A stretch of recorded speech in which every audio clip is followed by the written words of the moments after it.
어머니, 도대체 하연이가 뭘 잘못했다고 이러세요. 그냥 이 집에서 나가주세요. 저도 좀 조용히 살고 싶어요. 추석날 정성껏 준비한 제사상 앞에서 아들이 내뱉은 차가운 말이었습니다. 며느리 하연은 시어머니가 준비한 음식들을 구석으로 밀어내며 코를 찡그렸고 시누이들은 노골적으로 며느리 편을 들었습니다. 그리고 술병이 바닥에 떨어져 산산조각 나는 순간 어머니 박정희의 인생도 함께 무너져 내렸습니다. 하지만 아무도 몰랐습니다. 거실 구석, 작은 홈캠의 빨간 불빛이 모든 진실을 기록하고 있다는 사실을, 그리고 그 진실이 곧 모든 것을 뒤바꿀 강력한 무기가 될 거라는 것을 말이죠. 지금부터 70대 한 어머니의 통쾌한 복수의 이야기가 시작됩니다. 오늘도 사연 끝까지 함께 해주세요. 추석날 아침 위태롭게 유지되던 집안의 평화는 기름 냄새가 진동하는 부엌에서부터 산산조각이 나기 시작했습니다. 이른 새벽부터 눈을 붙일 새도 없이 제사 음식 준비에 여념이 없던 박정희는 행여나 먼저 떠난 남편의 제사상에 소홀함이 있을까 노심초사하며 손을 바쁘게 움직였습니다. 지글지글 전 부치는 소리가 경쾌하게 부엌을 채웠고 정성껏 빚은 송편은 찜기 안에서 탐스럽게 익어가고 있었어요. 정희는 남편의 영정사진을 보며 금방이라도 눈물이 떨어질 듯한 목소리로 속삭였습니다. 여보, 조금만 기다려요.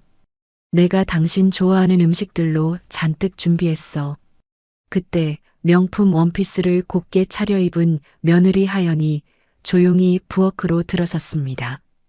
그녀의 온몸에서 풍기는 값비싼 향수 냄새가 고소한 기름 냄새와 뒤섞이며 어색한 분위기를 만들어냈죠. 어머님, 아직도 이러고 계셨어요? 아, 진짜. 이게 뭐예요? 전을 부치시는 거예요? 집안에 온통 기름 냄새가 난리잖아요. 며느리 하연은 대놓고 코를 찡그리며 마치 벌레라도 쫓는 듯 손부채질을 해댔습니다. 일어났니, 하연아. 그래도 명절인데 내 아버님 좋아하시던 음식은 올려야 하지 않겠니? 정희가 손에 묻은 밀가루를 앞치마에 툭툭 털어내며 인자하게 웃었어요. 하지만 그 미소는 하연의 다음 행동에 싸늘하게 얼어붙고 말았습니다. 세상에, 어머님. 요즘 세상에 누가 이렇게 미련하게 음식을 다 만들어요? 시간 낭비, 돈 낭비잖아요. 하연이 혀를 차며 시어머니 정희가 정성껏 다듬어 놓은 재료들을 식탁 구석으로 거칠게 밀어냈습니다. 그리고는 보란듯이 현관 앞에 쌓아두었던 커다란 스티로폼 상자들을 부엌으로 끌고 오기 시작했죠. 이게 다 뭐니? 박정희의 목소리가 당혹감에 떨렸습니다. 저는 유명 맛집에서 주문했고 과일은 마트에서 싸게 잘 사왔어요. 이게 훨씬 경제적이고 합리적이죠. 안 그래요, 어머님?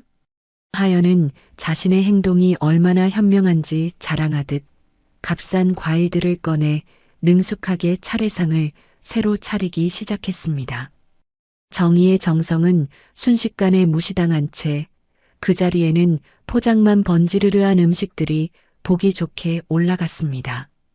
바로 그때 현관문이 요란하게 열리며 시누이들인 최경애와 최미자가 들이닥쳤어요. 태호야, 우리 왔다.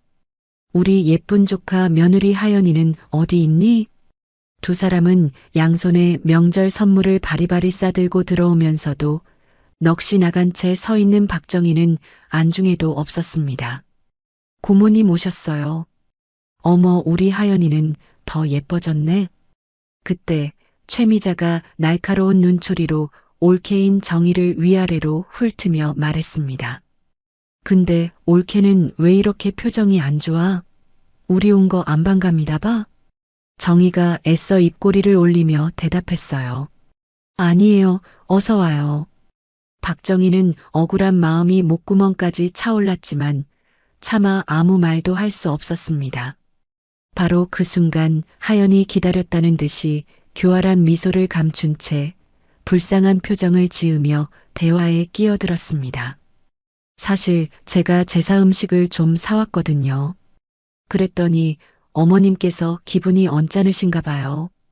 그 말을 들은 최경애가 과장되게 손뼉을 치며 외쳤습니다. 어머나, 우리 하연이가 역시 똑똑한 애는 뭐가 달라도 달라. 요즘 다 그렇게 하지. 힘들게 누가 제사 음식을 해. 최경애는 노골적으로 하연의 편을 들며 박정희의 속을 긁었습니다. 그때 박정희는 입술을 깨물며 찬장 깊숙한 곳에서 무언가를 꺼내 들었습니다. 남편이 살아있을 때 하루의 피로를 풀기 위해 딱 한 잔씩만 마시던 최고급 정종이었죠. 어머님, 지금 그건 왜 꺼내세요? 설마 그 비싼 술을 제사상에 올리려고 하시는 거예요? 눈치 빠른 하연이 달려들어 박정희의 앞을 가로막았습니다. 왜 이거 올리면 안 되니? 이건 내 시아버지가 좋아하시던 술이다. 다른 건 몰라도 이건 내가 직접 올려야겠어. 이건 나중에 태호 씨랑 제가 마실 거라니까요. 대신 마트에서 사온 차례주로 올리면 되잖아요. 하연이 박정희의 손에서 술병을 빼앗기 위해 거칠게 달려들었습니다. 진짜 얘가 왜 이래? 이게 뭐 그렇게 아깝다고. 저리 비켜라. 박정희가 술병을 품에 꼭 껴안으며 버텼습니다. 어머님, 제발 고집 좀 그만 부리세요. 하연이 악을 쓰며 술병을 잡아당겼습니다. 그 순간 쨍그랑 하는 날카로운 파열음과 함께 술병이 두 사람의 손을 벗어나 차가운 타일 바닥으로 떨어졌어요. 산산조각 난 유리 파편과 함께 맑은 술이 부엌 바닥을 흥건히 적셨습니다.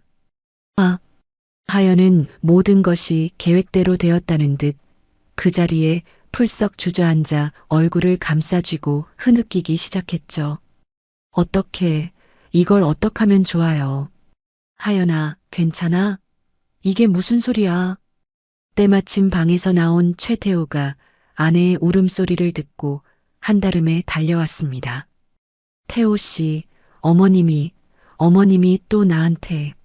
하연은 기다렸다는 듯 남편 태호의 품에 와락 안기며 서럽게 눈물을 쏟아냈습니다. 어머니, 이게 도대체 무슨 상황이에요? 최태호는 바닥에 흩어진 술병 조각과 흐느끼는 아내를 번갈아 보더니 이내 어머니를 차갑게 쏘아봤어요. 아니야, 태호야. 그게 아니라 하연이가. 박정희가 당황해서 손을 내저으며 해명하려 했지만 고모들이 한 발 빨랐습니다. 태호야, 내 엄마 고집이 아주 만만치 않네. 저 술이 뭐라고 며느리를 밀친다니. 최경애가 팔짱을 끼며 단호하게 말했습니다. 기어코 저 비싼 술을 따겠다고 이 좋은 날 난리를 피우네. 의휴. 최미자도 옆에서 거들며 상황을 박정희에게 불리하게 몰아갔습니다. 태호야, 그게 아니야. 정말이야. 하연이가 나한테. 어머니, 그만하세요. 최태호가 버럭 소리를 질렀습니다. 그리고 깊은 한숨이 아들 최태호의 입에서 터져나왔습니다. 아내 하연은 여전히 그의 품에서 가늘게 어깨를 떨며 흐느끼고 있었고 고모들인 최경애와 최미자는 마치 재판관이라도 된 듯 팔짱을 낀 채 정의를 차갑게 쏘아보고 있었습니다. 숨막히는 침묵을 깬 것은 아들 태호였어요. 어머니, 그 무겁고 싸늘한 목소리에 박정희의 심장이 쿵 내려앉았습니다. 태호야, 이 술은 내 아버지가 좋아하시던. 어머니, 그만하세요. 태호의 목소리가 거실 전체에 울려 퍼졌습니다. 그 소리에 하연이 살짝 고개를 들어 남편을 바라봤어요. 그녀의 눈에는 아직 눈물이 그렁그렁 맺혀 있었지만 입가에는 아주 희미하고도 만족스러운 미소가 스쳐 지나갔습니다. 태호야, 내 말 좀 들어보렴. 나는 정말. 어머니, 이제 정말 못 참겠습니다. 태호가 두 주먹을 꽉 쥐며 말했습니다. 그의 손등에 핏줄이 선명하게 돋아났죠. 매번 이런 식이잖아요. 대체 하연이가 뭘 그렇게 잘못했다고 이렇게까지 하시는 겁니까? 정희의 얼굴이 새하얗게 질려갔습니다. 어머니, 이 집에서 나가주세요. 태호의 목소리는 차갑고 단호했습니다. 칼날처럼 박정희의 가슴을 후벼 팠죠. 뭐라고? 정희가 믿을 수 없다는 표정으로 아들을 바라봤습니다. 나가라고요. 더 이상은 어머니와 함께 살 수 없습니다. 태호야, 내 말은 끝까지 듣지도 않고 뭐 하는 거야? 내가 너를 어떻게 키웠는데 너 하나 보고 살아온 나한테 그런 말씀하지 마십시오.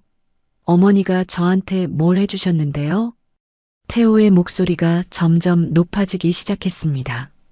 하연이가 지난 몇 달간 얼마나 힘들어했는지 아세요? 매일 울면서 하소연하는데 제 마음은 어땠을 것 같습니까?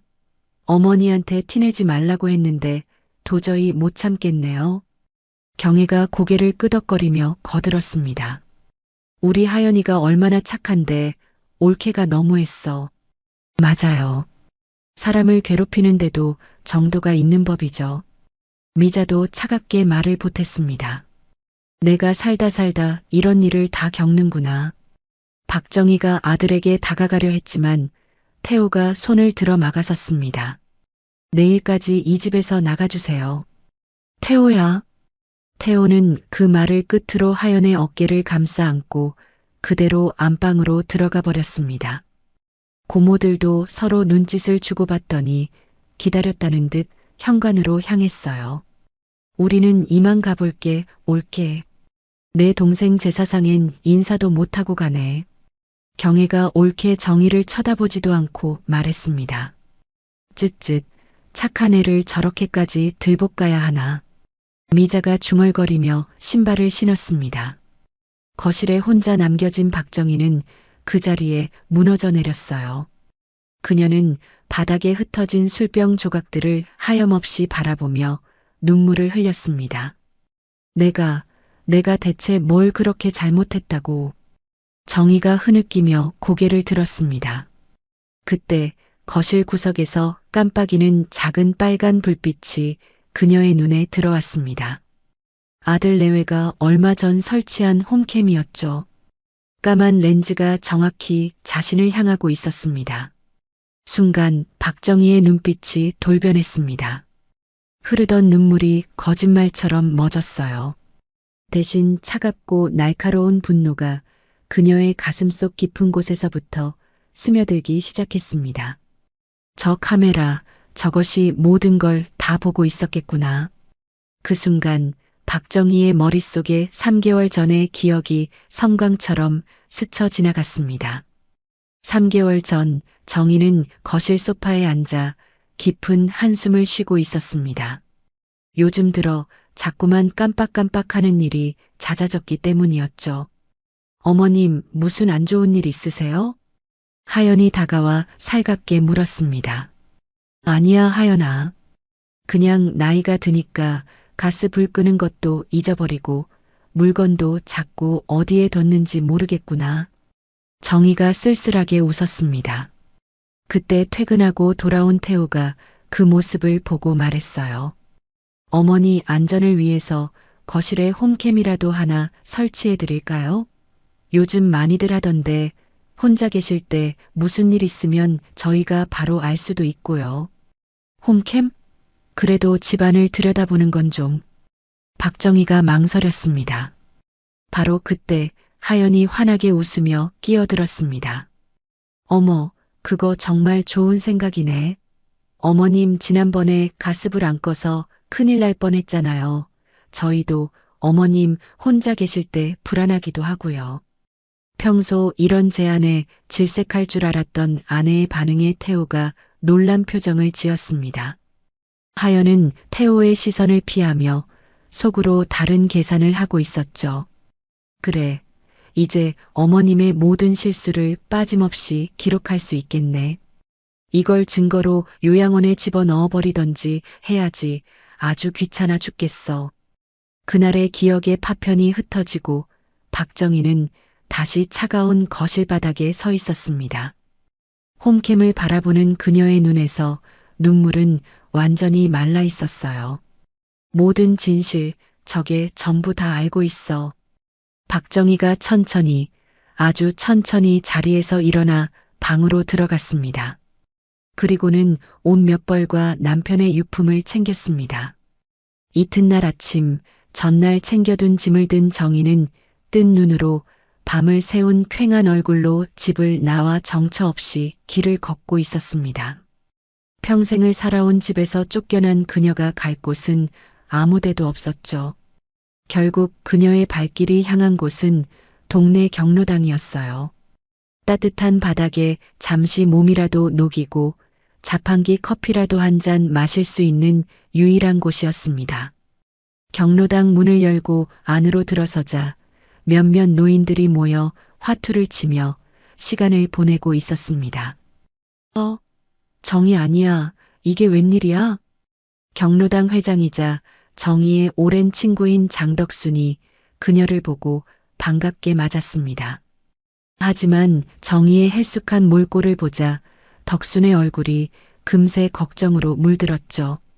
덕순아. 정희가 덕순의 손을 덥석 잡았습니다.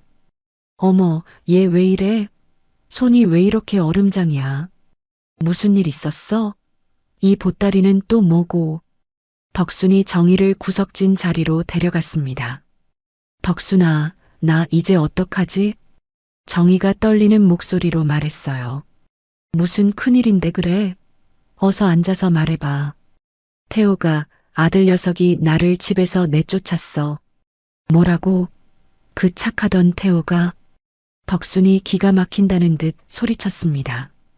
정희가 지난밤에 겪었던 일을 차근차근 설명하자 덕순의 얼굴은 분노로 점점 붉게 달아올랐습니다.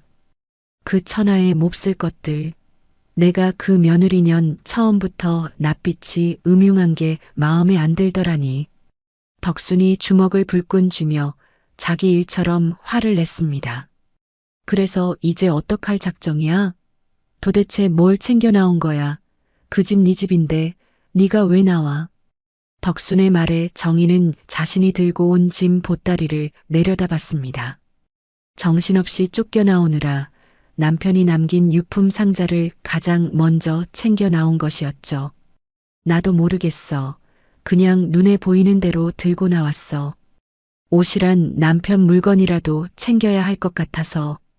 정희가 힘없이 보따리를 풀었습니다. 그 안에서 빛바랜 노란 봉투 하나가 나왔어요.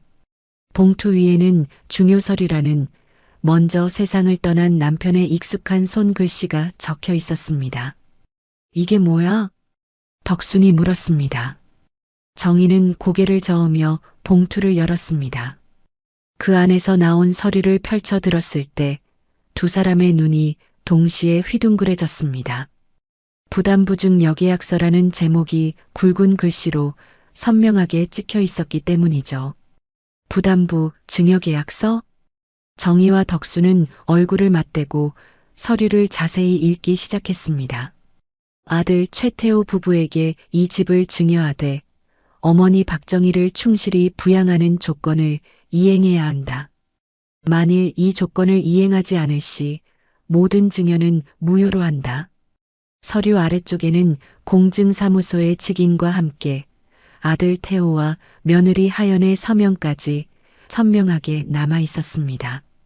세상에, 이거 정말 대박이다. 덕순의 목소리가 흥분으로 떨렸습니다. 덕순아, 이게 정말 효력이 있는 걸까? 당연하지. 아들 녀석이 널 쫓아냈으니 조건을 어긴 거고 법적으로 집을 다시 뺏어올 수 있다는 말이잖아. 덕순이 정희의 어깨를 힘주어 두드렸습니다. 하지만 나 혼자서는 어떻게 해야 할지 아무것도 모르겠어. 걱정하지 마. 내 남동생이 누군지 잊었어? 덕순이 비장의 무기라도 꺼내는 듯 자신 있게 말했습니다. 내 동생? 그래, 내 동생 영수. 판사까지 하다가 지금은 변호사 하는 거 알잖아. 덕순이 곧바로 휴대폰을 꺼내 들었습니다. 내가 지금 당장 연락해 볼게. 잠깐만 기다려봐. 덕순이 망설임 없이 동생에게 전화를 걸었습니다. 영수야? 누나다. 다름이 아니라 아주 급하고 중요한 일이 생겨서 그러는데. 정희는 덕순의 통화를 들으며 쿵쾅거리는 가슴을 애써 진정시켜야 했습니다. 마침내 자신에게도 의지할 수 있는 든든한 조력자가 생긴 것 같았죠. 됐어. 내일 오후에 시간 괜찮다네. 덕순이 전화를 끊고 환하게 웃으며 정희를 바라봤습니다. 정희야, 이제부터 진짜 시작이야. 정말 고맙다, 덕순아. 정희의 눈에 처음으로 뜨거운 희망의 빛이 떠올랐습니다. 그 독사 같은 며느리, 이번에 아주 호되게 당할 줄 알아라. 덕순이 이를 갈며 말했습니다. 정희가 손에 쥔 서류를 다시 들여다봤어요. 이제 이것은 단순한 종이 조각이 아니었습니다. 자신의 빼앗긴 인생을 되찾아올 수 있는 남편이 남겨준 마지막 무기였습니다. 다음 날 오후 마침내 결전의 날이 밝았습니다. 정희와 덕수는 약속된 시간에 맞춰 조용한 주택가에 있는 법무사 사무실 앞에 서 있었죠. 건물은 오래되었지만 아주 단정하게 관리되어 있었어요. 장영수 법률사무소라는 낡은 간판이 두 사람을 차분하게 맞이했습니다. 정희야, 바로 여기야. 들어가자. 덕순이 정희의 등을 가볍게 떠밀며 낡은 유리문을 열었습니다. 누나, 어서 와. 사무실 안에서 60대 초반으로 보이는 한 남자가 일어나 두 사람을 맞았습니다. 그가 바로 덕순의 동생이자 법률 전문가인 영수였습니다. 인상은 푸근했지만 안경 너머의 눈빛만큼은 예리하게 빛나고 있었어요. 영수야, 바쁜데 시간 내줘서 고맙다. 이쪽이 내가 어제 말했던 내 친구 정희야. 덕순이 정희를 소개했습니다. 안녕하세요, 변호사님. 정희가 허리를 굽혀 깎듯이 인사했습니다. 편하게 앉으세요. 장영수입니다. 저희 누님한테 이야기는 대충 들었습니다. 영수가 맞은편 의자를 권하며 물었습니다. 네, 그런데 제가 이런 일로 변호사님께 찾아와도 될지 모르겠습니다. 정희는 막상 법률 전문가 앞에 서니 다시금 마음이 약해졌습니다. 정희야, 괜찮아. 영수는 내 동생이니까 네 동생이나 마찬가지니 다 털어놔. 덕순이 정희의 어깨를 토닥였습니다. 그 말에 용기를 얻은 정희는 어제까지 겪었던 끔찍한 일들을 차근차근 설명하기 시작했죠.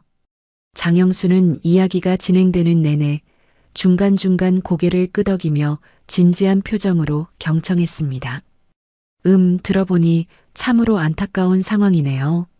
하지만 가족 간의 일이다 보니 법적으로 접근하기보다는 먼저 대화로 풀어보시는 것이 어떻겠습니까? 법적으로 이미 넘어간 재산을 다시 가져오는 건 쉽지 않아요. 싸움도 커질 수 있고 또 아드님이신데. 영수가 조심스럽게 말을 꺼냈습니다. 변호사님, 이게 도움이 될까요? 정희가 떨리는 손으로 가방에서 서류 봉투 하나를 꺼냈습니다. 이걸 한번 봐주세요. 영수가 건네받은 서류는 바로 부담부증여계약서였습니다. 서류의 첫 장을 넘기자마자 그의 표정이 순간 진지하게 굳어졌어요. 이 계약서는 언제 작성하신 겁니까? 남편이 세상을 떠나기 6개월 전에 만일을 대비해서 남편이 준비해 둔 것 같아요. 정희가 설명했습니다. 영수가 서류를 한 장씩 꼼꼼하게 읽어내리더니 쓰고 있던 안경을 벗고 정희를 바라봤습니다. 이거 공증사무소에서 정식으로 받아놓은 서류네요. 남편분 정말 지혜로우셨네요. 이게 제가 그 집을 다시 가져오는데 도움이 되나요? 정희의 목소리에 희미한 기대감이 실렸습니다. 부담부증여계약이라는 것은 단순한 증여가 아닙니다. 어머니를 충실히 부양한다는 특정 조건을 이행하는 대가로 재산을 넘기는 일종의 계약이죠. 영수가 차분하게 설명했습니다. 그럼 아들이 저를 집에서 쫓아낸 것은 명백한 조건 위반입니다. 부모 부양 의무를 정면으로 어긴 것이니까요. 영수의 목소리에 확신이 가득 찼습니다. 그럼 우리가 승소할 수 있는 건가? 옆에서 듣고 있던 덕순이 앞으로 몸을 기울이며 물었어요. 서류와 상황만 놓고 본다면 승소 확률은 매우 높습니다. 90% 이상이라고 봐도 무방하죠. 영수가 단호하게 말했습니다. 정말요?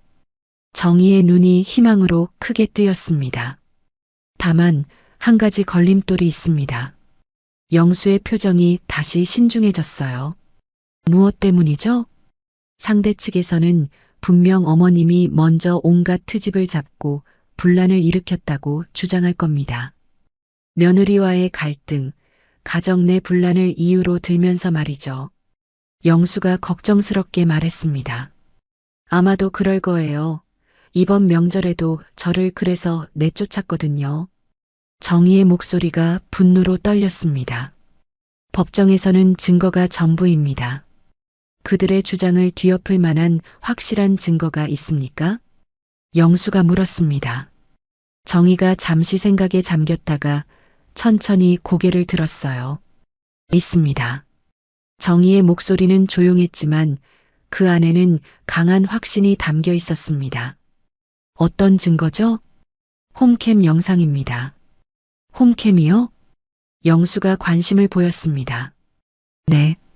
거실에 설치된 홈캠이 그날의 모든 상황을 고스란히 녹화했을 겁니다. 누가 먼저 시비를 걸었는지, 누가 거짓말을 하는지 전부 다 나와 있을 거예요. 정희가 설명했습니다. 세상에, 그거 아주 완벽하네. 덕순이 저도 모르게 손뼉을 쳤어요.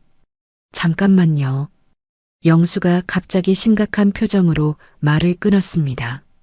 그 홈캠은 지금 어디에 있습니까?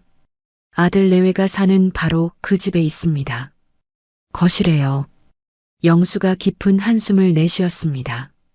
그럼 큰 문제가 있습니다. 무슨 문제가 있다는 거야?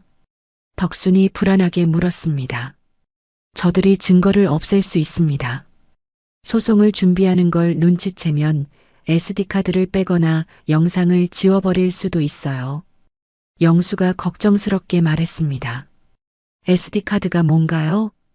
홈캠이 녹화하고 있는 동영상을 저장하고 있는 작은 카드 같은 겁니다.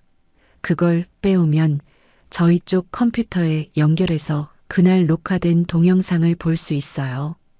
그럼 어떻게 해야 하죠? 정희가 조급해졌습니다.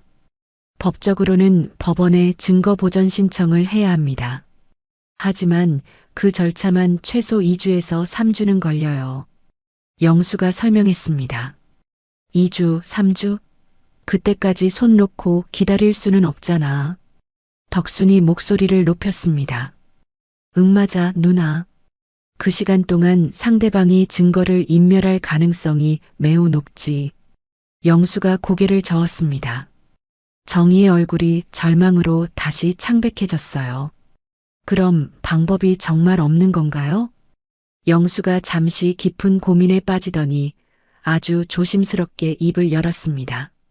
직접 가서 가져오시는 방법이 있긴 한데. 직접 가서요? 정희가 되물었습니다. 하지만 이건 매우 위험한 방법입니다. 만약 직접 들어가신다면 명백한 주거침입죄가 될 수 있어요. 영수가 엄중하게 경고했습니다. 정희가 한동안 말없이 생각에 잠겼다가 천천히 고개를 들어 영수를 똑바로 바라봤습니다. 변호사님, 네. 그들이 증거를 없애버리면 제 집은 영원히 못 돌려받는 거죠. 정희의 목소리에 절박함이 묻어났어요. 솔직히 말씀드리면 그렇습니다. 영수가 무거운 표정으로 대답했습니다. 정희가 두 손을 꽉 쥐었어요. 그럼 해야죠. 위험하든 말든 선택의 여지가 없네요. 정말 신중하게 생각해 보세요. 이 일을 알게 되면 아드님께서도 주거침입죄를 들먹일 수 있어요. 변호사님, 정희가 영수의 말을 끊었습니다. 그 집은 제 남편한테 정말 소중한 집이었어요. 남편이 절 위해 이런 서류도 남겨줬는데 이대로 넘어갈 수는 없을 것 같아요. 이제 제가 무서워할 게 뭐가 남았나요? 일단 할 수 있는 건 다 해보겠습니다. 법정에서 눈물로 호소를 하든 그때 가서 생각해 볼래요. 정희의 눈에 결연한 의지가 번졌습니다. 덕순이 그런 정희의 손을 꼭 잡았어요. 정희야, 혼자 가면 절대 안 돼. 내가 같이 갈게. 덕순아, 걱정 마. 망 봐줄 사람은 있어야지. 영수가 두 사람을 번갈아 바라보더니 깊은 한숨을 내쉬었습니다. 그리고는 책상 서랍에서 작은 메모지와 펜을 꺼내며 말했어요. 그의 얼굴은 이전보다 훨씬 더 신중해 보였습니다. 정말로 하시겠다면 몇 가지 주의사항을 반드시 지키셔야 합니다. 정희와 덕수는 마른 침을 삼키며 긴장된 표정으로 영수를 바라봤죠. 첫째, 절대 그 집에 오래 머물면 안 됩니다. 문을 열고 들어가서 홈캠의 SD카드만 빼고 바로 나와야 해요. 영수가 손가락을 하나씩 꼽으며 설명하기 시작했습니다. SD카드가 어디에 있는지 정확히 아십니까? 아니요. 홈캠 옆쪽에 손톱만 구멍이 있어요.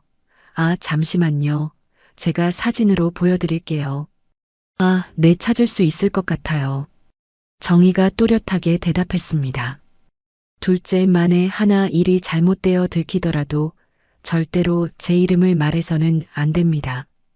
변호사가 의뢰인에게 불법적인 행위를 지시했다고 오해받으면 모든 게 끝장입니다. 영수의 목소리는 아주 진지했어요. 네, 명심하겠습니다. 정희가 굳게 고개를 끄덕였습니다. 셋째, SD카드 외에는 그 어떤 물건에도 손대지 마십시오. 흔적을 남기면 안 되니까요. 그때 덕순이 걱정스러운 얼굴로 물었습니다. 그런데 정희야, 현관문 비밀번호는 그대로일까? 걔들이 바꿨을 수도 있잖아. 일단 가봐야지. 나도 모르겠어. 정희가 입가에 쓸쓸한 미소를 지으며 대답했습니다. 일단은 기존 비밀번호로 시도해 보십시오. 만약 안 된다면 그때는 다른 방법을 다시 생각해 봐야 합니다. 영수가 말했습니다. 언제쯤 가는 것이 가장 좋을까요? 정희가 물었습니다. 최대한 빨리 아드님과 며느님이 모두 외출했을 때가 가장 안전합니다. 아들은 보통 회사에 가고 며느리는 오후에 필라테스나 헬스장에 가요. 아마 오후 2시쯤이면 둘 다 집에 없을 겁니다. 정희가 설명했습니다. 좋아. 그럼 내일 오후 2시야. 덕순이 결심한 듯 말했어요. 혹시 동네 이웃들이 보면 어떡하죠? 정희가 불안해했습니다. 뭐 어때? 원래 거기 살던 사람이 자기 집에 잠깐 들르는 건데 당당하게 행동해. 덕순이 오히려 정희에게 용기를 북돋아 주었습니다. 영수가 잠시 생각에 잠기더니 중요한 점을 덧붙였습니다. 한 가지 더 말씀드릴 게 있습니다. 그게 뭐죠? 설령 영상을 무사히 가져오더라도 상대 측 변호사는 그것을 불법으로 수집한 증거라며 증거 능력을 문제 삼을 겁니다. 그럴 때를 대비해서 다른 근거도 미리 준비해야 해요. 영수가 설명했습니다. 다른 근거라니요? 정희가 되물었습니다. 그날의 상황을 증언해줄 증인이라든지 다른 객관적인 자료를 말하는 겁니다. 하지만 변호사님, 그날 그 자리에 있던 사람들은 전부 제 며느리 편이었는걸요. 정희가 깊은 한숨을 내쉬었습니다. 우선은 영상부터 확보하고 생각하시죠. 그 영상만 있다면 그걸 토대로 다른 방법을 찾을 수도 있습니다. 영수가 정희를 격려했습니다. 변호사님, 정말 감사합니다. 정희가 자리에서 일어나 허리를 깊게 숙였습니다. 아직 감사 인사를 하실 때는 아닙니다. 이제부터가 진짜 시작이니까요. 영수가 사무실 문 앞까지 두 사람을 배웅하며 신신당부했습니다. 사무실을 나온 정희와 덕수는 한동안 말없이 길을 걸었습니다. 정희야, 솔직히 무섭지 않아? 덕순이 조심스럽게 물었습니다. 무서워. 내 아들 집에 도둑처럼 들어간다고 생각하니 심장이 떨리고 무서워.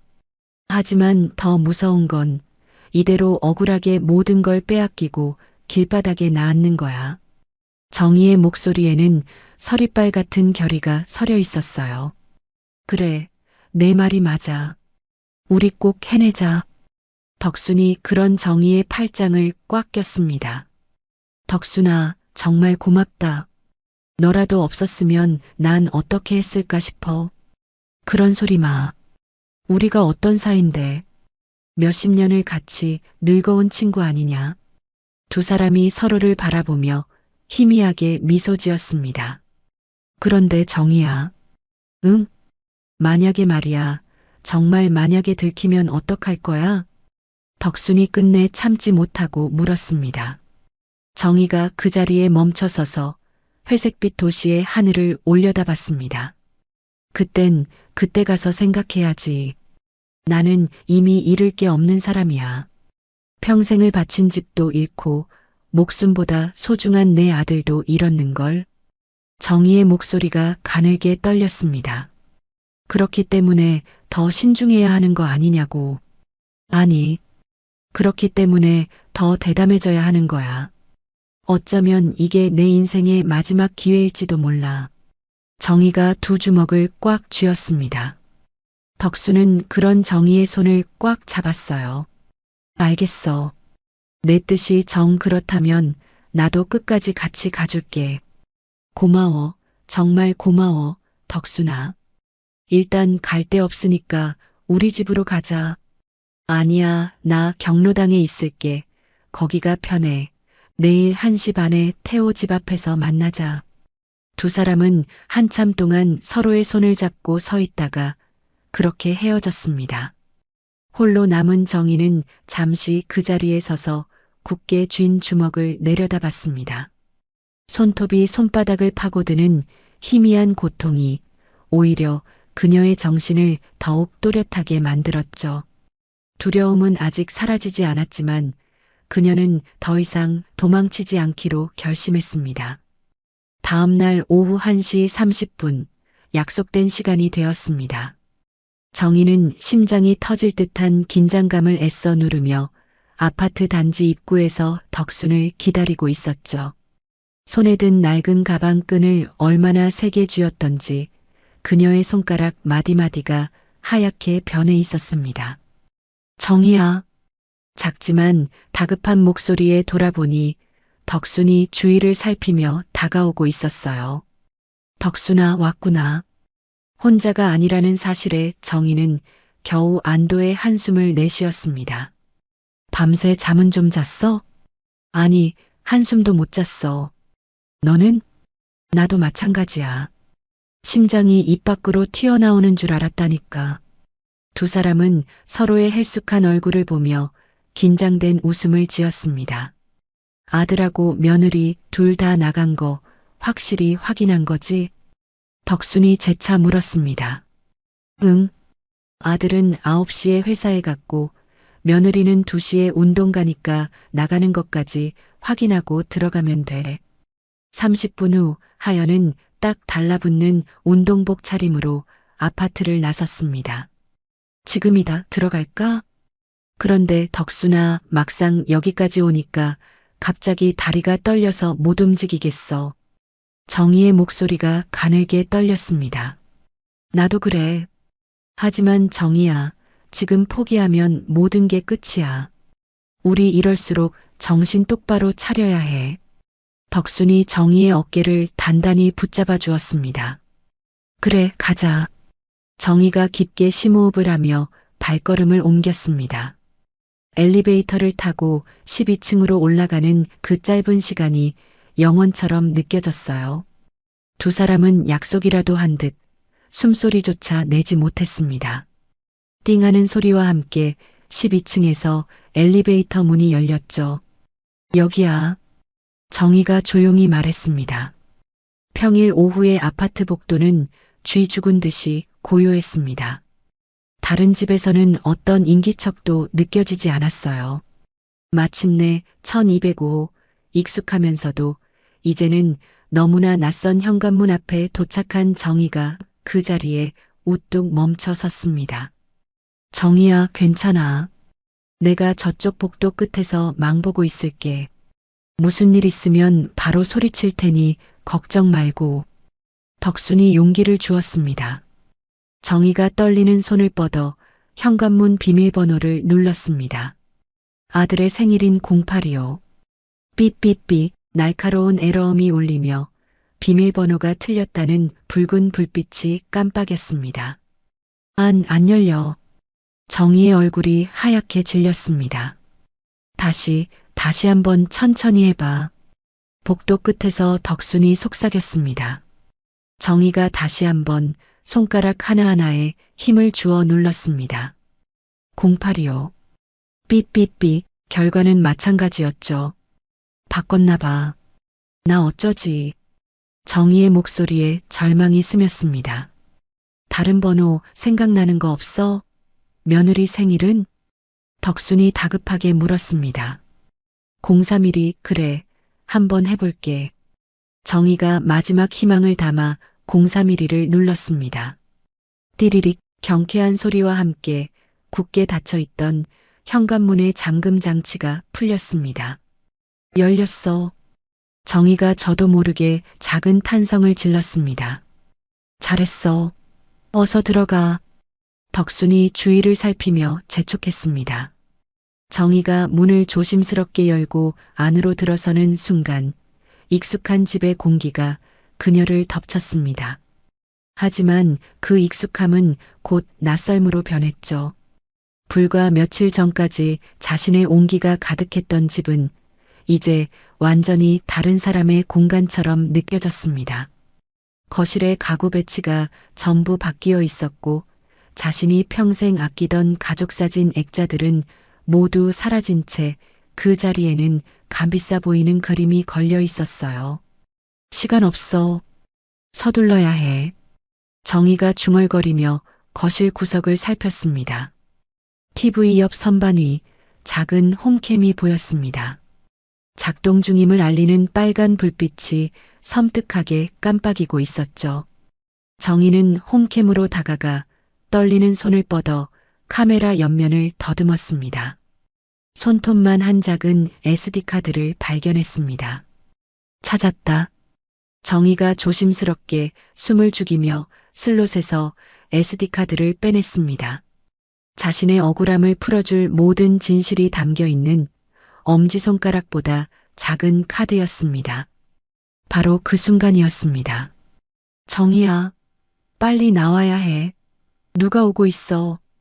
복도 끝에서 덕순의 다급한 목소리가 들렸습니다. 정희가 깜짝 놀라 SD카드를 가방 깊숙이 넣었어요. 현관문 쪽으로 급히 몸을 돌리는데 엘리베이터가 12층에 도착하는 띵 소리가 복도를 울렸습니다. 어떡하지? 패닉에 빠진 정희에게 복도로 먼저 나간 덕순이 다급하게 손짓했습니다. 이쪽이야. 계단으로. 두 사람은 비상계단 쪽으로 소리 없이 뛰었습니다. 철제 계단 문을 닫고 한숨 돌리고 있을 때 누군가 1205 현관문의 비밀번호를 누르는 소리가 들렸습니다. 누가 온 것 같아. 덕순이 속삭였습니다. 조금만 늦었으면 큰일 날 뻔했네. 정희가 놀란 가슴을 쓸어내렸습니다. 그것보다 SD카드는 제대로 챙겼지? 응. 여기 있어. 정희가 가방에서 작은 SD카드를 꺼내 보였습니다. 잘했어, 정희야. 이제 진짜 시작이야. 두 사람은 서로를 보며 안도의 미소를 지었습니다. 두 사람은 서둘러 아파트 단지를 빠져나왔습니다. 정희는 가방 안에 든 작은 SD카드를 손으로 다시 한번 확인했죠. 작고 차가운 감촉이 그러나 지금만큼은 그 무엇보다 든든하게 느껴졌습니다. 이제 남은 것은 단 하나, 변호사에게 달려가는 일뿐이었어요. 1시간 후 영수의 법률사무소 안에는 숨막히는 긴장감이 감돌고 있었습니다. 위험천만했던 잠입작전은 끝났지만 진짜 승부는 지금부터였죠. 정희와 덕수는 소파에 나란히 앉아 영수가 컴퓨터에 작은 SD카드를 삽입하는 모습을 숨죽여 지켜보고 있었습니다. 두 분 다 정말 고생 많으셨습니다. 영수가 SD카드를 컴퓨터에 연결하며 말했습니다. 아직 끝난 게 아니에요. 영상이 제대로 찍혔는지 아니면 그 사이에 다 지워졌는지 확인해야죠.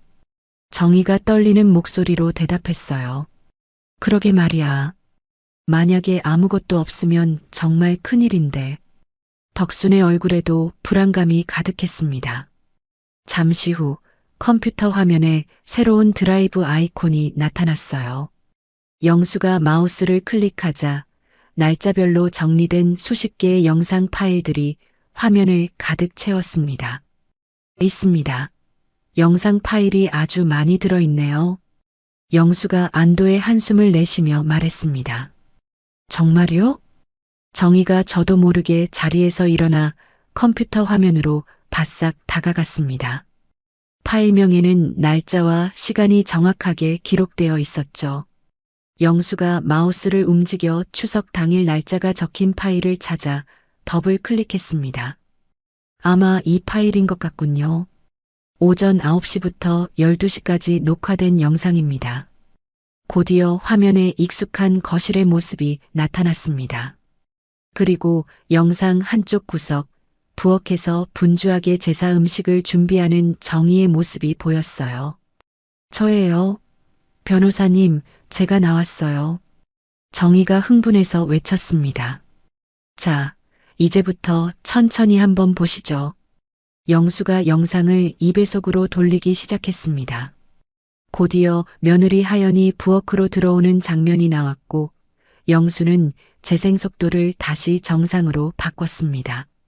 화면 속에서 하연은 보란 듯이 정희가 정성껏 준비한 재료들을 식탁 구석으로 거칠게 밀어내고 있었어요. 저런 몹쓸 계집애. 시애미를 뭘로 보는 거야? 덕순이 분을 참지 못하고 주먹을 불끈 쥐었습니다. 영상은 계속해서 재생되었습니다. 시누이들이 집에 들이닥쳐 노골적으로 하연의 편을 드는 장면도 아주 선명하게 녹화되어 있었죠. 와, 이건 정말 대박이군요. 영수조차 감탄을 금치 못했습니다. 세상에 모든 게 다 찍혀 있었네요. 정희의 눈에 뜨거운 눈물이 차오르기 시작했습니다. 드디어 문제의 술병 사건 장면이 나왔어요. 화면 속에서는 명백하게 하연이 정희의 손에서 술병을 강제로 빼앗기 위해 거칠게 잡아당기는 모습이 적나라하게 드러났습니다. 저것 좀 보세요. 며느리가 먼저 제 손을 잡아당겼어요. 정희가 손가락으로 화면을 가리키며 외쳤습니다. 술병이 바닥에 떨어져 깨진 후 하연이 기다렸다는 듯이 그 자리에 풀썩 주저앉아 우는 장면까지 고스란히 담겨 있었죠. 세상에, 완전 연기네, 연기. 저 뻔뻔한 것 좀 봐. 덕순이 기가 막혀 헛웃음을 터뜨렸습니다. 변호사님, 혹시 소리도 녹음이 됐을까요? 정희가 물었습니다. 영수가 컴퓨터 스피커의 볼륨을 높였습니다. 그러자 화면 속 하연의 목소리가 사무실 안에 선명하게 울려 퍼졌습니다. 어머님, 그 비싼 술을 왜 낭비하세요? 진짜 촌스럽게 누가 이런 제사상을 차려요. 제 집에서 기름 냄새 나는 거 싫어요. 이건 정말 완벽한 증거입니다. 영수의 목소리마저 놀라움으로 떨리고 있었습니다. 뒤이어 시누이들이 뻔뻔하게 거짓말을 하는 대화까지 모두 녹음되어 있었죠. 우리가 다 봤어. 올케가 하연이한테 먼저 시비를 걸었다니까. 화면에서 최경애의 목소리가 흘러나왔습니다. 저런 거짓말쟁이들을 봤나? 덕순이 분노에 차 소리쳤습니다. 마지막으로 아들 태호가 나타나 다짜고짜 정희에게 집에서 나가라고 소리치는 장면까지 그날의 모든 진실이 빠짐없이 영상에 담겨 있었습니다. 정말 마음이 아프네요. 영수가 씁쓸한 표정으로 말했습니다. 이걸로 제가 이길 수 있을까요? 정희가 간절하게 물었습니다. 주거 침입으로 증거 채택이 안 되면 이게 다 물거품이 될 수 있겠지만 제가 잘 준비해 보겠습니다. 채택될 수 있도록요. 영수의 목소리에 강한 확신이 넘쳤습니다. 정말로요? 네, 열심히 준비해 볼게요. 영수가 단호하게 말했습니다. 그 순간 정희는 그 자리에 주저앉으며 아이처럼 울기 시작했습니다. 정희야, 왜 울어? 이제 다 됐는데. 좋은 날에 왜 울고 그래? 덕순이 정희의 등을 토닥였습니다. 너무 억울했어. 내가 하지도 않은 짓 때문에 아들한테까지 쫓겨나고 너무 억울해서 죽고 싶었는데. 정희가 흐느끼며 말했습니다. 그래, 알아. 이제 다 밝혀질 거야. 다 괜찮아질 거야.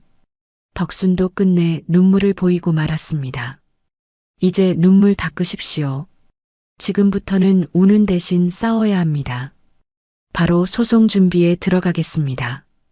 영수가 비장하게 말했습니다. 재판은 언제쯤 열리게 될까요? 정희가 눈물을 닦으며 물었습니다.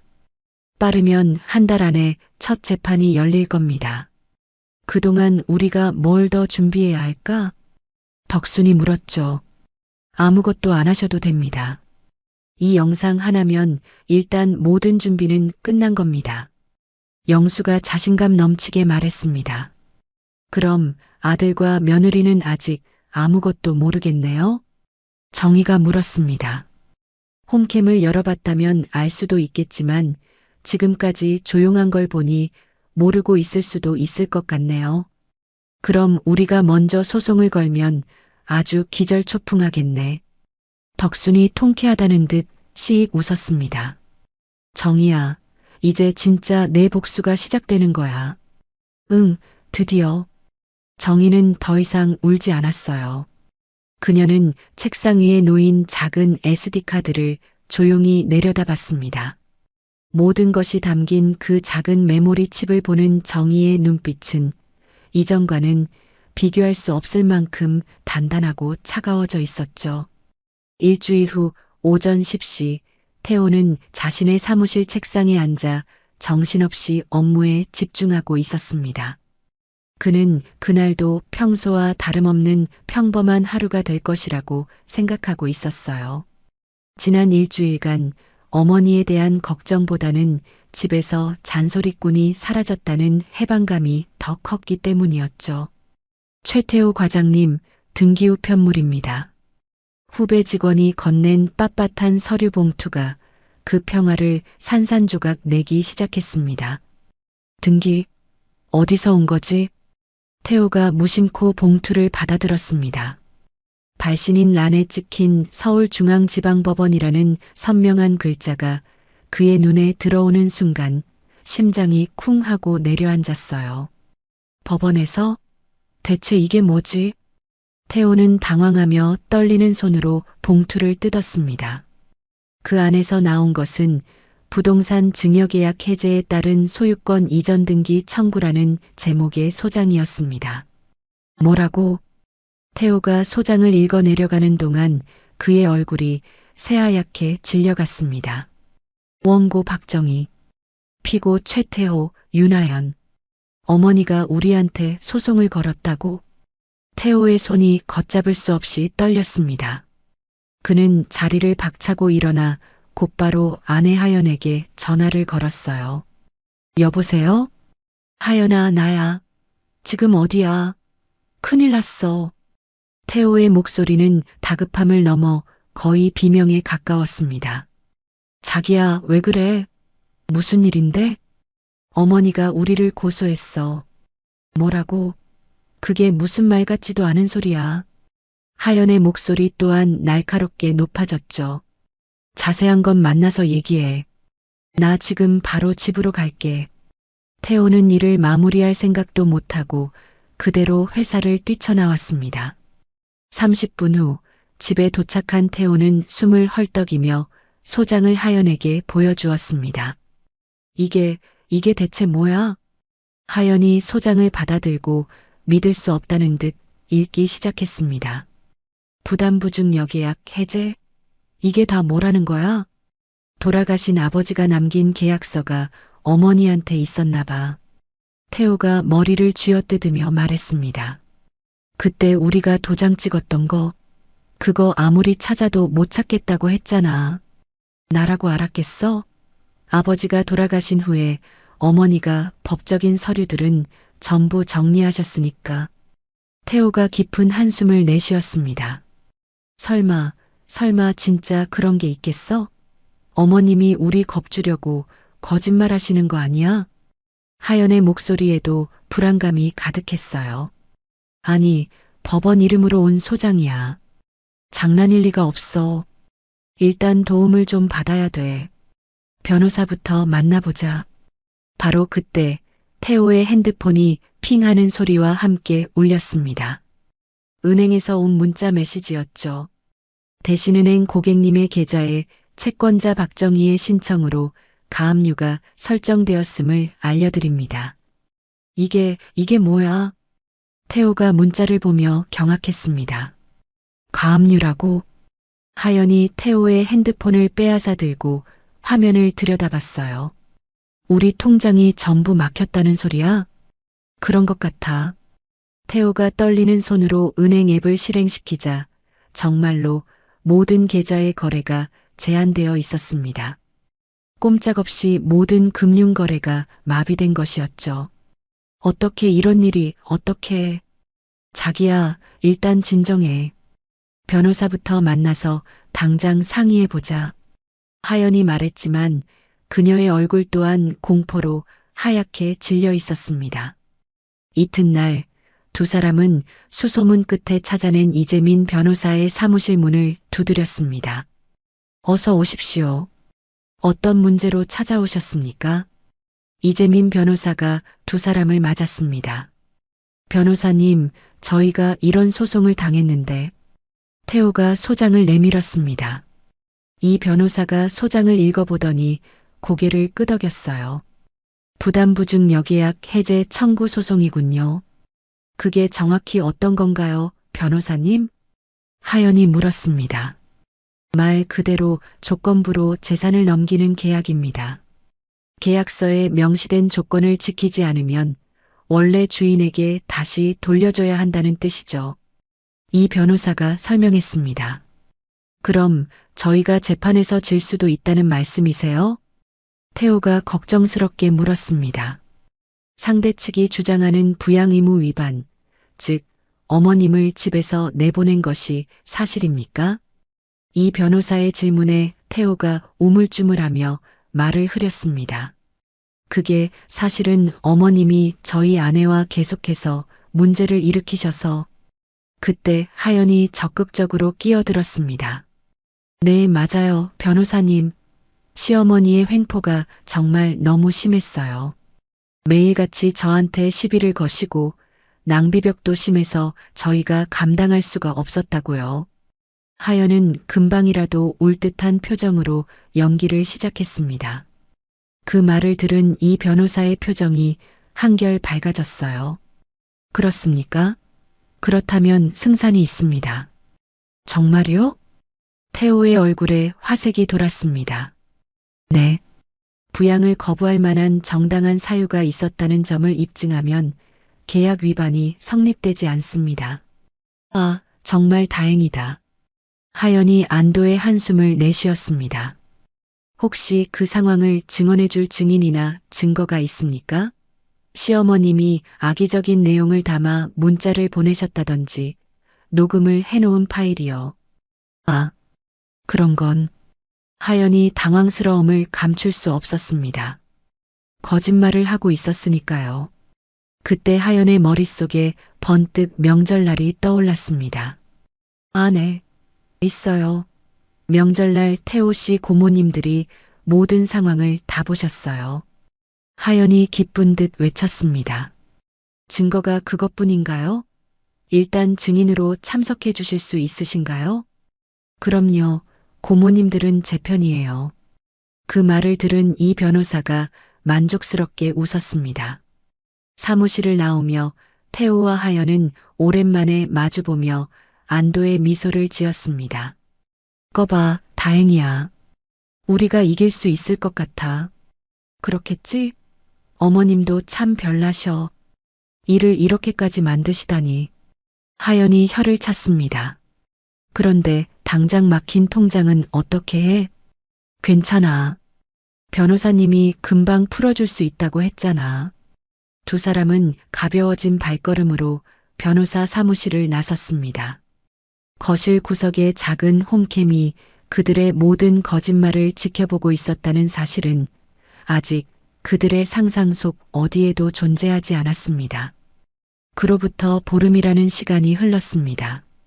승소할 것이라는 변호사의 말을 철석같이 믿었던 태호와 하연의 생활은 그러나 날이 갈수록 끔찍해지고 있었죠. 법원의 가압류 조치로 모든 금융 거래가 막히면서 당장 써야 할 생활비마저 바닥을 드러내고 있었습니다. 자기야, 카드값 연체됐다고 또 통지서 날아왔어. 하연이 식탁 위에 우편물을 집어 던지며 날카롭게 소리쳤습니다. 나더러 어떡하라고. 통장이란 통장은 전부 다 막혀 있는데.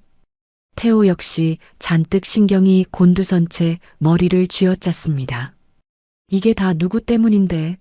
당신 어머니만 아니었어도 우리가 이런 고생은 안 하잖아. 하연이 악을 썼어요. 뭐, 그럼 내 탓이라는 거야? 당신이 그날 괜히 어머니한테 시비를 걸어서. 뭐라고?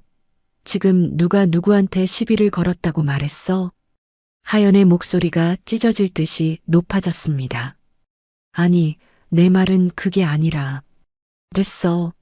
이제 당신까지 나를 의심하는구나? 그래, 다 내 잘못이다. 하연이 금세 눈물을 뚝뚝 흘리며 방으로 들어가 버렸습니다. 거실에 홀로 남겨진 태호는 꺼질 듯 한숨을 내쉬었어요. 어쩌다가 일이 이렇게까지 꼬여버렸지. 바로 그때였습니다. 태호의 텅 빈 시선이 무심코 거실 구석에 놓인 홈캠에 닿았습니다. 홈캠 그러고 보니 집에 홈캠이 있었네. 홈캠 설치하고 난 다음에 어머니가 깜빡하신다는 말씀이 없으셔서 까먹고 있었네. 태호가 혼잣말을 하며 홈캠 쪽으로 다가갔습니다. 태호가 홈캠을 이리저리 만져보던 순간 옆면에 있어야 할 SD카드가 텅 비어 있는 것을 발견했습니다. SD카드가 없잖아. 태호의 심장이 덜컥 내려앉았습니다. 하연아, 여보, 잠깐 이리 좀 와봐. 태호가 다급하게 하연을 불렀습니다. 또 뭐야? 하연이 잔뜩 화가 난 얼굴로 방에서 나왔어요. 이것 좀 봐. 홈캠에 SD카드가 없어. 뭐라고? 하연의 얼굴이 그 자리에서 싸늘하게 굳어졌습니다. 두 사람은 잠시 아무 말도 하지 못했죠. 정말로 SD카드를 꽂는 구멍은 깨끗하게 비어 있었습니다. 설마. 하연의 얼굴이 새하얗게 질려갔습니다. 뭐가 설마야? 당신 뭐 하는 거 있어? 우리가 처음부터 안 넣었나? 여보, 우리 정말 큰일 난 것 같아. 하연의 목소리가 공포에 질려 떨렸습니다. 대체 왜 그래? 뭐가 큰일이라는 건데. 그날 추석날 있었던 모든 일이 저기에 전부 다 녹화되어 있었을 거야. 하연이 다리에 힘이 풀린 듯 그 자리에 털썩 주저앉았습니다. 그게 뭐가 문제야? 오히려 잘 된 거 아니야? 어머니가 먼저 시비 걸었다는 확실한 증거가 되는 거잖아. 태호는 여전히 상황을 이해하지 못했습니다. 그 말에 하연이 고개를 들어 태호를 바라보며 입술을 깨물었어요. 여보, 응? 하연이 고백하려던 순간 차마 진실을 마주할 용기가 없어 말을 바꿨습니다. 아니야. 당연히 어머님이 먼저 시작하셨지. 분명해. 그럼 대체 뭐가 문제냐고. 하지만 영상이라는 게 어떻게 보느냐에 따라 오해를 살 수도 있잖아. 내가 가해자처럼 보이면 어떡해? 하연이 궁색한 변명을 늘어놓았습니다. 괜찮아. 우리에겐 고모님들이 계시잖아. 증언해 주시면. 그렇지? 영상은 조작 가능성도 있고 각도에 따라 이상하게 보일 수도 있으니까 증인이 말하는 게 더 법적으로 강하게 먹히겠지? 하연이 고개를 들고 미세하게 떨리는 목소리로 태호를 바라봤습니다. 그럴 것 같은데? 근데 왜 이렇게 불안해해? 내가 고모님들한테 평소에 선물도 좀 하고 용돈도 꽤 챙겨드렸거든. 태호의 얼굴이 순식간에 굳어졌습니다. 뭐라고? 아니, 그게 그냥 가족끼리 정으로 챙겨드린 거야. 다른 뜻은 없었어. 하연이 얼버무렸습니다. 얼마나 드렸는데. 그게 좀. 하연의 목소리가 기어들어갔습니다. 태호의 머릿속이 복잡하게 돌아가기 시작했습니다. 결정적 증거인 SD카드는 사라졌고 유일한 증인들은 아내와 금전적 이해관계로 얽혀 있었습니다. 하연아, 솔직하게 말해. 정말로 어머니가 먼저 시비를 건 게 맞아? 태호가 아내를 똑바로 바라보며 물었습니다. 하연은 남편의 날카로운 눈을 마주보지 못하고 시선을 피했어요. 당연하지. 내가 당신한테 왜 거짓말을 하겠어. 미치겠네. 그럼 SD카드는 대체 누가 가져간 거냐고. 태호가 소리를 질렀습니다. 어머님이 가져가신 게 틀림없어. 하연이 떨리는 목소리로 대답했습니다. 어머니가 어떻게, 집에 어떻게 들어왔는데? 비밀번호, 우리 집 비밀번호를 아시잖아. 우리가 그날 바로 바꿨잖아. 그렇네. 하연은 더 이상 말을 잇지 못했습니다. 모르겠어.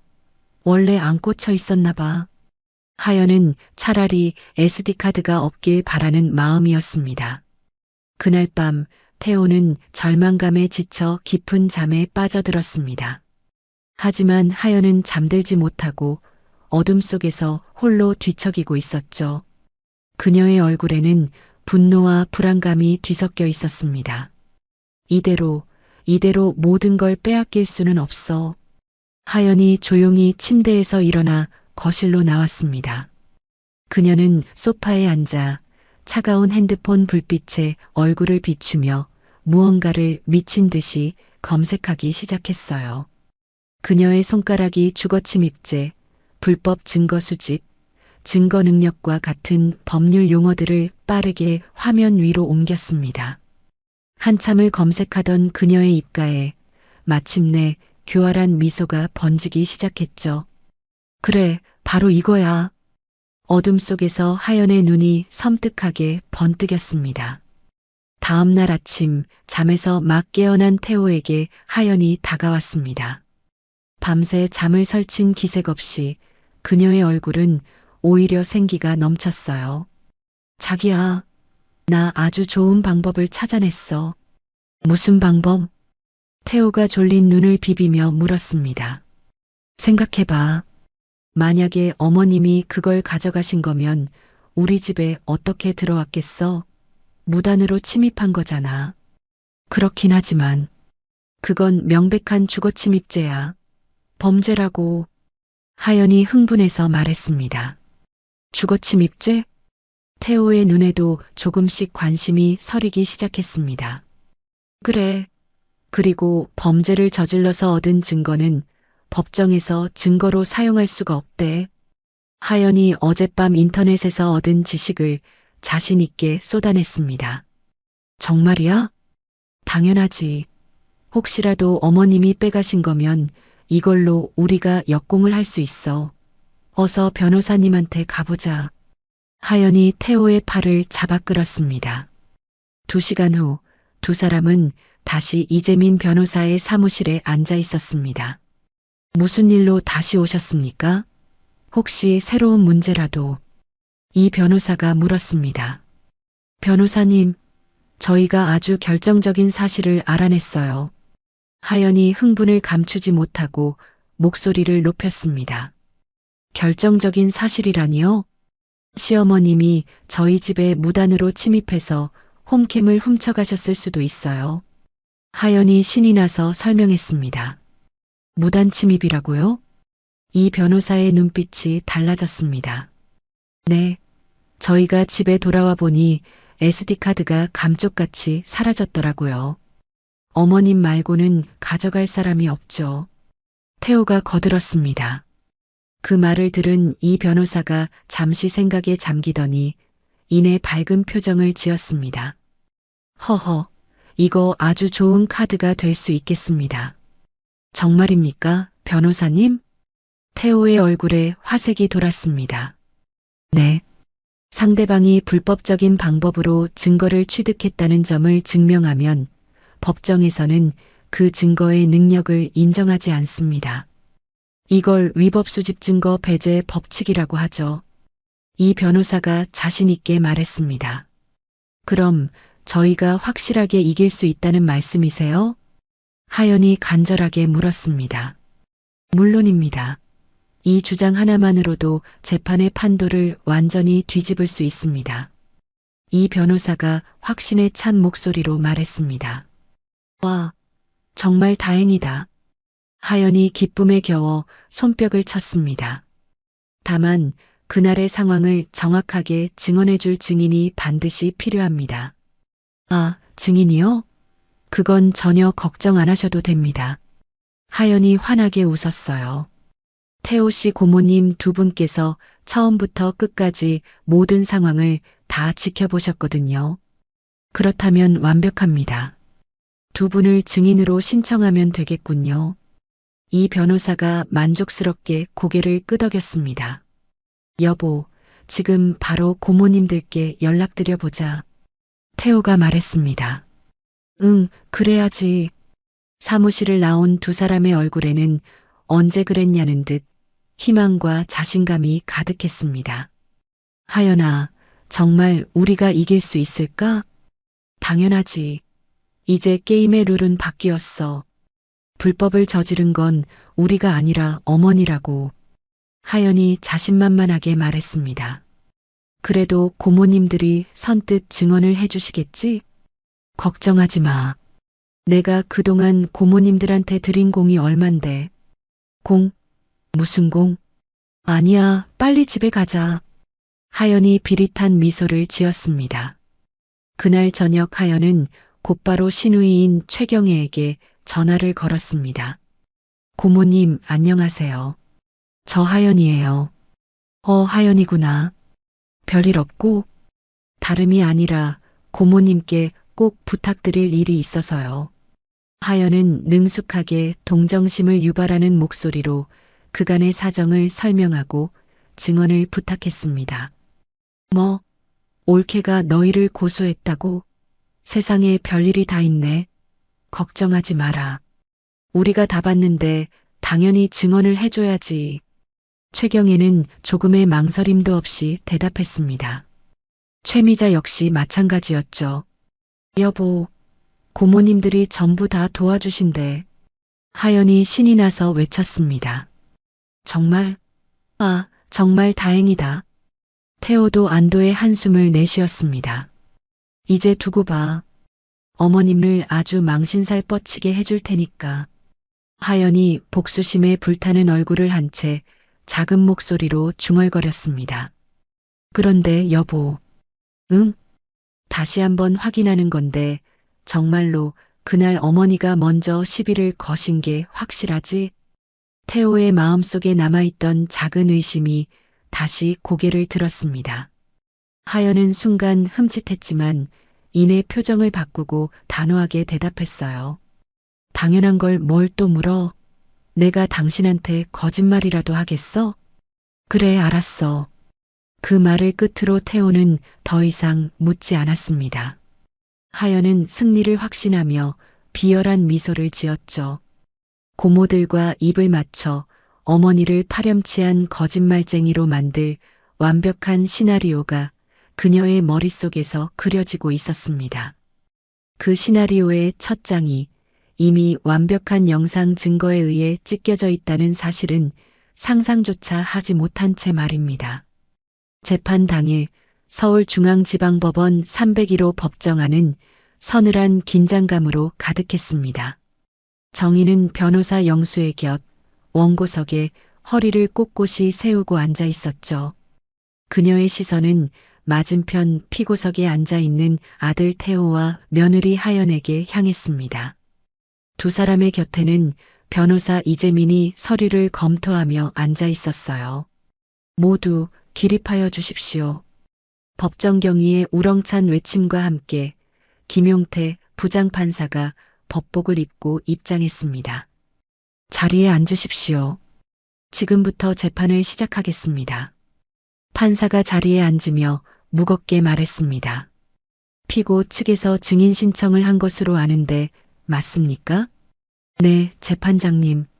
최경애, 최미자 두 사람을 증인으로 신청했습니다. 이재민 변호사가 자리에서 일어나 대답했습니다. 좋습니다. 그럼 증인 신문부터 시작하겠습니다. 증인 최경애 씨, 증인석으로 나오십시오. 최경애가 잔뜩 긴장한 얼굴로 증인석에 올랐습니다.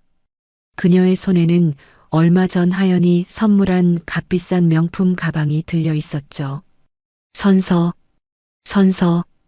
본인은 양심에 따라 숨김과 보탬이 없이 사실 그대로를 말하고 만일 거짓말을 하면 위증의 벌을 받기로 굳게 맹세합니다. 최경애가 떨리는 목소리로 선서문을 읽었습니다. 증인은 지난 추석 당일 피고 최태호 씨 댁에 계셨습니까? 이재민 변호사가 물었습니다. 네, 있었습니다. 그날 그곳에서 어떤 일이 있었는지 아는 대로 말씀해 주십시오. 제 올케, 아니 박정혜 씨가 며느리인 윤하영과 말다툼을 벌였습니다. 최경애가 또박또박 미리 연습이라도 한 듯 말했어요. 누가 먼저 시비를 걸었습니까? 저희 올케 박정희가 먼저 시비를 걸었습니다. 최경애의 목소리에는 일말의 망설임도 없었습니다. 구체적으로 어떤 일이 있었는지 말씀해 주시겠습니까?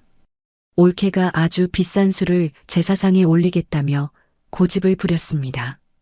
그때 하연이가 요즘 살림도 어려운데 너무 낭비 아니냐고 좋게 말했는데도 전혀 듣지를 않았어요. 최경애는 준비된 대본을 읽는 것처럼 술술 거짓말을 늘어놓았습니다. 그래서 어떻게 되었습니까? 원고가 갑자기 화를 참지 못하고 들고 있던 술병을 바닥에 내동댕이 쳤습니다. 그리고 하연이를 밀쳤고요. 술병을 내동댕이 쳤다고요? 네, 저희가 다 봤습니다.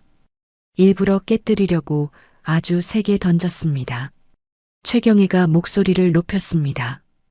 피고석에 앉은 하연이 만족스러운 듯 고개를 끄덕였고 태호의 얼굴에도 안도의 빛이 스쳤습니다. 이재민 변호사가 증인신문을 마치고 자리에 앉자 이번에는 동생인 최미자가 증인석에 나왔습니다. 그녀 역시 언니인 최경애와 토씨 하나 다르지 않은 똑같은 거짓 증언을 반복했죠. 두 증인의 증언이 끝나자 피고 측은 승리를 확신하는 듯 자신만만한 표정이었습니다.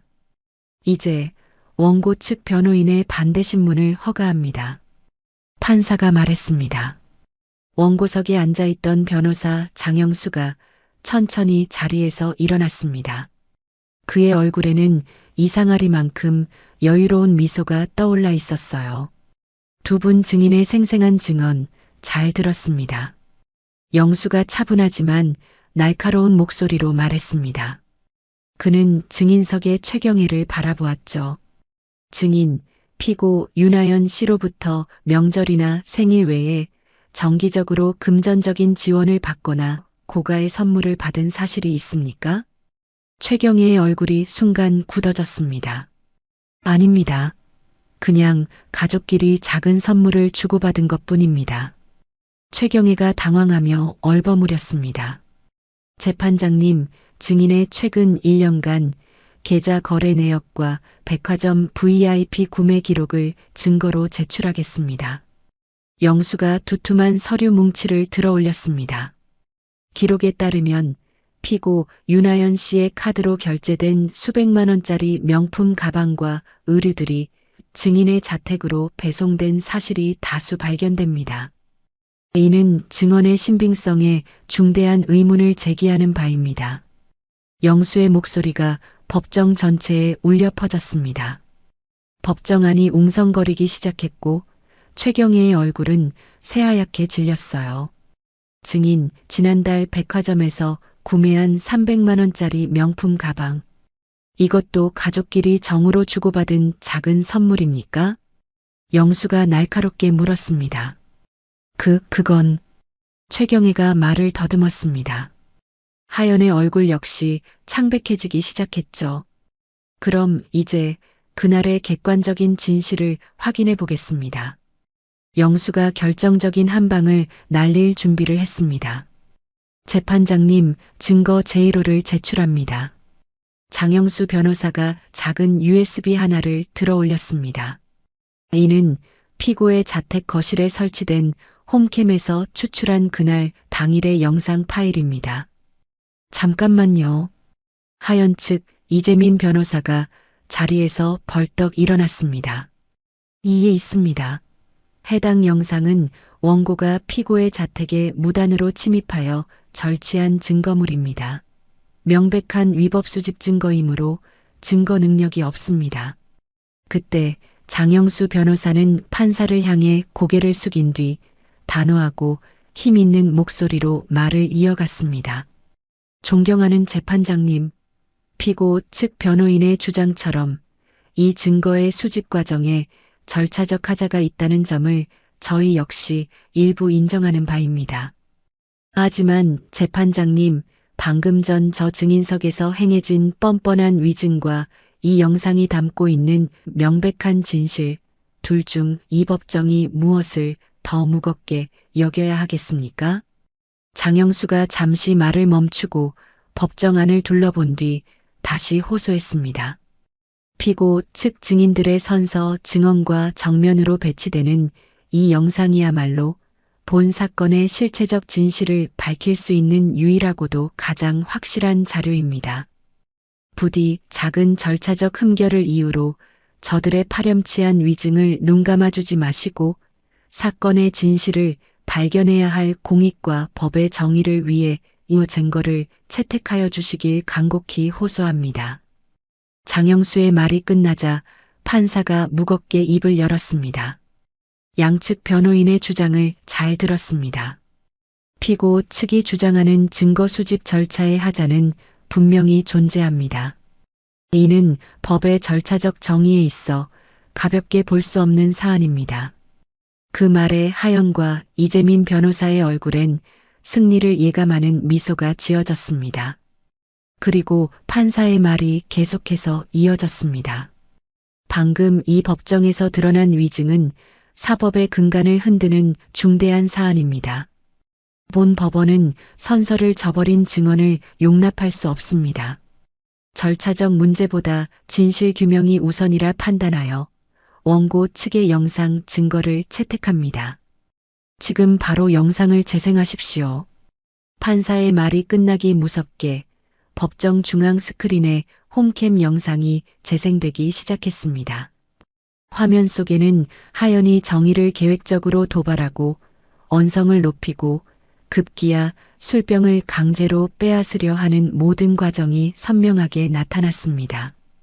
방금 전까지 뻔뻔하게 거짓 증언을 늘어놓던 최경혜와 최미자는 화면을 보자마자 사색이 되어 그 자리에 얼어붙었습니다.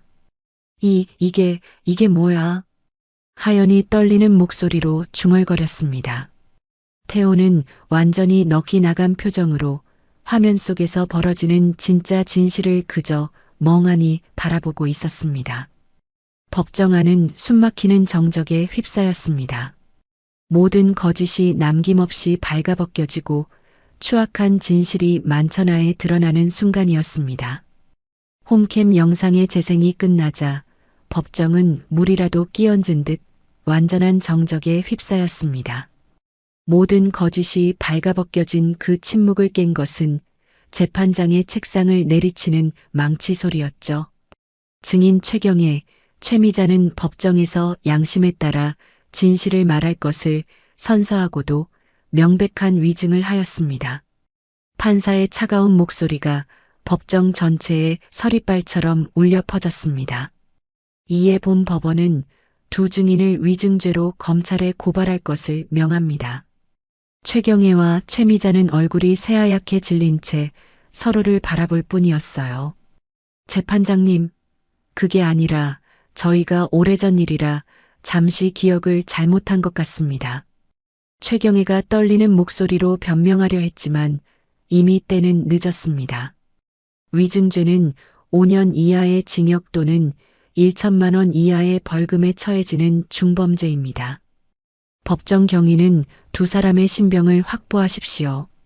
판사가 냉정하게 말했습니다.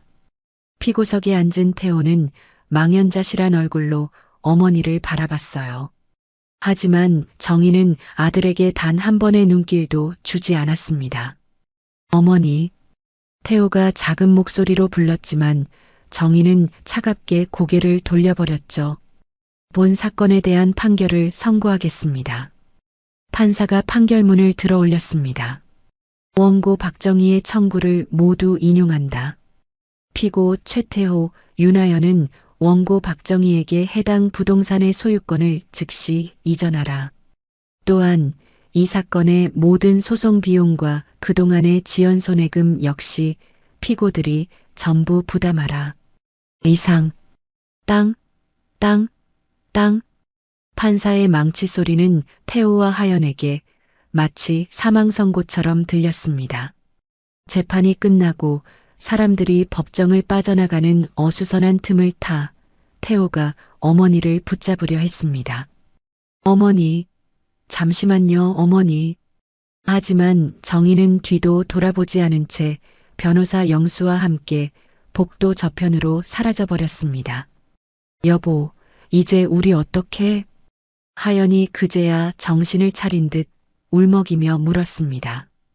집도 하루아침에 길바닥에 나앉게 생겼고 통장은 막혔고 돈은 하나도 없는데. 몰라, 나도 이제 정말 아무것도 모르겠어. 태호가 머리를 감싸 쥔 채 그 자리에 주저앉았습니다. 일주일 후 태호와 하연은 텅 비어가는 집에서 마지막 남은 짐을 싸고 있었습니다. 법원의 강제 집행 명령이 떨어진 것이었죠. 내가 이 집에서 이렇게 쫓겨나게 될 줄은 정말 몰랐어. 하연이 눈물을 뚝뚝 흘리며 말했습니다. 다 너 때문이야. 내가 그날 어머니만 건드리지 않았어도 일이 이렇게까지 되지는 않았어. 태호가 쌓였던 분노를 터뜨렸습니다. 뭐, 이게 왜 내 탓이야? 당신도 그때 좋다고 찬성했잖아. 내가 언제 찬성했어? 어머니 내쫓을 때 당신이 나한테 뭐라고 했는데 아주 속이 다 시원하다고 했으면서. 하연이 악을 쓰며 맞받아쳤습니다. 그건 태호는 아무런 말도 잇지 못했습니다. 됐어. 이혼해. 당신 같은 남자랑 단 하루도 더는 못 살아. 하연이 소리를 지르며 자신의 값비싼 물건들만 챙겨들고 그대로 집을 나가버렸습니다. 텅 빈 집에 홀로 남겨진 태호는 망연자실한 표정으로 거실을 둘러봤어요. 그때 그의 핸드폰이 요란하게 울렸습니다. 은행에서 걸려온 전화였죠. 최태호 고객님 맞으시죠? 대출금 상환이 연체되어 독촉차 연락드렸습니다. 죄송합니다. 지금 제가 상황이 너무 어려워서. 그럼 저희는 원칙대로 담보로 설정된 부동산에 대한 처분 절차에 들어가겠습니다. 잠깐만요. 그 집은 이미. 그러고 보니 소유권이 이전되었군요. 확인했습니다. 그럼 개인 신용대출에 대한 회수 절차로 즉시 전환하도록 하겠습니다. 상대방은 용건만 말하고 전화를 끊어버렸습니다. 태호가 손에 들고 있던 휴대폰을 바닥에 내동댕이 쳤어요. 망했다. 전부 다 망했어. 며칠 후 수소문 끝에 태호는 어머니가 머무는 동네 경로당을 찾아갔습니다. 헬쑥한 얼굴에 며칠은 감지 못한 떡진 머리를 한 그는 문을 열고 안으로 들어섰죠. 화투를 치고 담소를 나누던 노인들의 시선이 일제히 그에게로 향했습니다. 저쪽 구석 친구들과 앉아있던 정희의 얼굴이 싸늘하게 굳어졌어요. 태호는 그대로 어머니 앞으로 다가가 그 차가운 바닥에 냅다 무릎을 꿇었습니다. 어머니, 어머니. 옆에 있던 덕순이 기가 막힌다는 듯 소리쳤습니다. 이 뻔뻔한 놈이 여길 어디라고 찾아와. 당장 나가지 못해. 태호는 아랑곳하지 않고 어머니를 향해 울부짖었어요. 어머니, 제가 다 잘못했어요. 제가 죽일 놈이에요. 정말 잘못했습니다. 태호가 목이 터져라 소리쳤지만 정희는 미동도 하지 않았죠. 한참 뒤에야 정희가 바로 눈앞의 아들을 보며 얼음장처럼 차가운 목소리로 말했습니다. 이제 와서 그 말이 무슨 소용이 있니? 내 돈줄이 아쉬우니 이러는 거겠지. 어머니, 절대 그런 게 아닙니다. 내 어미는 이미 그날 너와 함께 죽었다. 정희의 목소리에는 더 이상 일말의 감정도 남아있지 않았습니다. 태호는 한참을 더 흐느끼다가 주위의 싸늘한 시선을 견디지 못하고 비틀거리며 자리에서 일어섰어요. 어머니, 부디 용서해 주세요. 작은 목소리로 중얼거리며 그는 고개를 들지 못한 채 도망치듯 경로당을 빠져나갔습니다. 정희는 아들이 사라진 문 쪽을 아무런 표정 없이 한참 동안 바라보고 있었습니다. 옆에서 덕순이 말없이 그녀의 어깨를 감싸주었죠. 한 달 후 하연은 빈털터리가 되어 친정으로 돌아갔고 위증죄로 기소된 최경애와 최미자는 재판을 받으며 가족들에게도 안전히 외면당하는 신세가 되었죠. 그렇게 정의의 복수는 완벽하게 끝을 맺었습니다. 하지만 승리의 기쁨은 어디에도 없었어요. 텅 빈 방 안에 홀로 남은 그녀의 마음에는 차가운 승리감 대신 더 깊고 시린 허전함만이 가득했습니다. 모든 것을 되돌려 받았지만 한번 부서진 가족은 다시 돌아오지 않는다는 것을 그녀는 알고 있었습니다. 그로부터 6개월이라는 시간이 흘렀습니다. 정희는 마침내 되찾은 자신의 집, 익숙한 거실 소파에 홀로 앉아 있었습니다. 모든 가구와 살림살이는 예전 그대로의 자리에 돌아왔지만 집안을 감도는 공기는 이상하리만큼 조용하고 서늘했죠. 가족들의 웃음소리로 가득 찼던 공간은 이제 텅 빈 침묵만이 자리하고 있었습니다. 띠리링, 띠리링. 그때 탁자 위에 놓인 전화벨이 날카롭게 울렸습니다. 발신자는 신우이 최경애였어요. 정희는 그 이름을 잠시 들여다보다가 아무런 표정의 변화 없이 통화 거절 버튼을 눌렀습니다. 이제 와서 무슨 말을 하려고. 정희가 혼잣말을 나지막이 중얼거렸습니다. 잠시 후 이번에는 문자 알림음이 울렸어요. 변호사 장영수에게서 온 문자였습니다. 알림 채무자 최태호 금일부로 서울회생법원에 개인 파산 신청을 접수하였음을 알려드립니다. 정희는 그 짧은 문장을 읽고 조용히 휴대폰을 탁자 위에 내려놓았습니다. 결국 파산까지 갔구나. 그녀의 얼굴에 복잡한 감정이 스쳐 지나갔습니다. 통쾌함이나 기쁨보다는 모든 것이 끝나버렸다는 깊은 피로감이 더 크게 밀려왔어요. 내가 정말 원했던 게 이런 거였을까? 정희가 텅 빈 천장을 바라보며 혼잣말을 했습니다.